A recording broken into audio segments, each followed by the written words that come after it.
कहानी उन आम घरों की है जहां खाने वाले तो कई लेकिन कमाने वाला एक मर्द ही होता है। बावजूद इसके उससे उम्मीदें कम नहीं होती। देखिए जी, सामने वाले वर्मा जी कैसी अच्छी तरह से सफाई करते हैं छुट्टी वाले दिन अपने घर की, और एक आप हैं। अरे यार, उनके पास कार है, ऑफिस पास में है और हफ्ते में 2 दिन की छुट्टी होती है, तो फर्क तो पड़ता है ना। मेरी तो शादी ही गलत हो गई। अरे कोई मस्त लड़का मिलता, कमाता भी, घुमाता भी, घर के कामों में भी मदद करता, लेकिन नहीं जी, हमारे वाले को तो कमाने से फुर्सत ही नहीं, और कमाई भी ऐसी कि कोई जरूरत पूरी ही नहीं हो रही है। सुनील बेचारा शीना को देखकर सोचता है कि शीना सही कह रही है। देखने में सुंदर है, घर का सारा काम कर लेती है, उसे तो कोई भी अच्छा लड़का मिल सकता था। क्या सोच रहे हैं? भागने का इरादा तो नहीं है? अरे नहीं मेरी प्यारी बीबी, मैं तो नहीं, पर डर है कि तुम नहीं कहीं भाग जाओ मुझे छोड़कर। शीला सुनील के मुंह से प्यार भरी बात सुनकर मुस्कुराती है। आप भी ना। सुनील एक दिन ऑफिस से घर आता है कि तभी शीना कहती है, सुनिए जी, वो मेरी सहेली आई थी, सारा दिन वो लोग यहीं थे, अब जा रही थी तो मैंने कहा नहीं नहीं, मेरे पति छोड़ आएंगे ना तुम्हें, तो रोक लिया मैंने। सुनील थोड़ी देर कुछ सोचता है, फिर कहता है, ठीक है, मैं कपड़े चेंज करके आता हूँ। अरे तेरे पति को तो लग रहा है कि अच्छा नहीं लगा। अरे नहीं नहीं, ऐसी कोई बात नहीं है, रुको मैं अभी उन्हें घर के कपड़े देकर आती हूँ।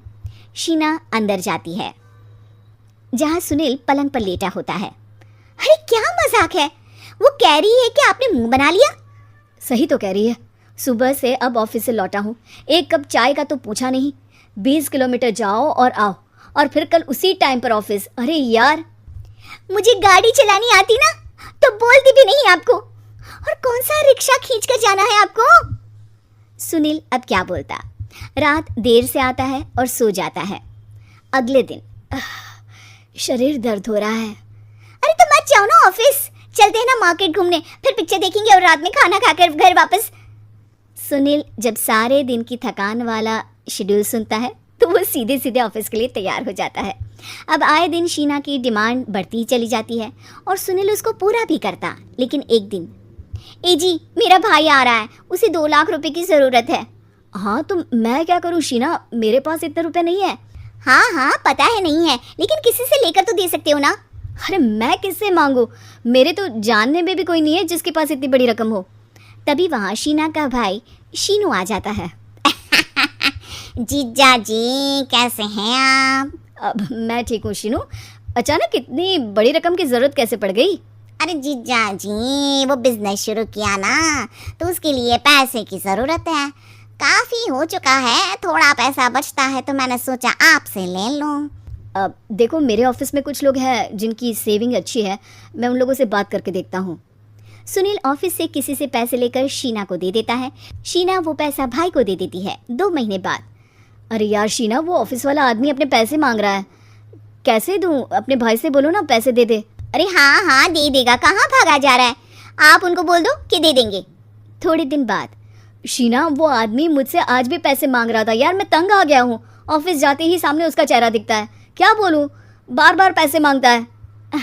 अच्छा मैं शीनू को फ़ोन लगाती हूँ, बात करके देखती हूँ। शीना भाई को फ़ोन करती है लेकिन वो फ़ोन उठाता ही नहीं। लगता है भाई कहीं ऐसी जगह है जहाँ नेटवर्क की समस्या होगी। सुनील अगले दिन दोपहर को ही घर आ जाता है। उसका चेहरा उतरा और परेशान सा होता है, वो रोने लगता है।